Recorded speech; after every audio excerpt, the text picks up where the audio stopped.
This. So we've already talked a little bit about PDFpen, which you could certainly use as a presentation tool. But one tool that we haven't really talked about yet is called Penultimate. Now Penultimate takes a little different approach in that it allows you to actually work as though you had a whiteboard. So I've had a number of people come and talk with me about whether or not smartboards would be possible in the classrooms. We've talked about that, but they're kind of a difficult thing to support for us, and they're kind of large and expensive.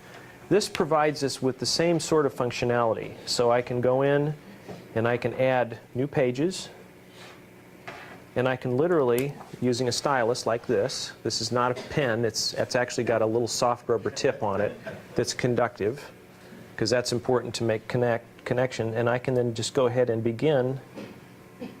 Wait a second here. Oh, this is the reason you turn off multitasking controls. Okay. Because it confuses the handwriting recognition. So I can go ahead and I'm going to turn that off real quick. There we go. I knew I had that off for a reason. Let's see, general. Thank you. You've noticed that you can't see things at the same time either, huh? Okay.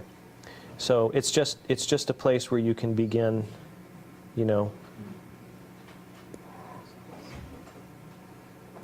Now, why is this different than just drawing on a screen? Well, it's different because each of the individual pages can be stored in a notebook, and a notebook can be assembled together into multiple pages, which can then be emailed to your colleagues or students.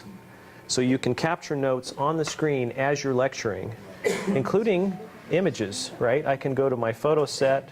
Remember the photo we just took? I can put it right on the screen here. I can move it around. I can size it, right? So I can actually have a complete set of notes and develop materials. You can even put sound files and things like that in it. So it's a nice way to kind of have an ad hoc presentation tool that you can work with your students in the classroom. So you could use that instead of a whiteboard, I guess. Exactly. That's the idea. It's exactly the idea.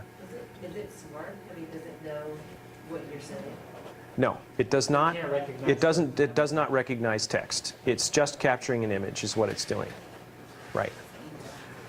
But I have another app that does that, that will select that text and then turn it into, select your handwriting and turn it into text. That one's called Notes Plus. Yeah. There's a little bit of an expense. What you're going to discover, and actually, Emily, I think you were a bit low. It's more like 250 or 300,000 apps. Oh, for the total number of apps. There's a huge number of apps available for these things. So what you're going to discover, what we're trying to do is give you a few starting points to find a few things that we know work. You're going to discover other things that work better for your purposes, probably ones we don't know about because there are so many of them. But these are just kind of what we consider the sort of essential core set of applications to get started.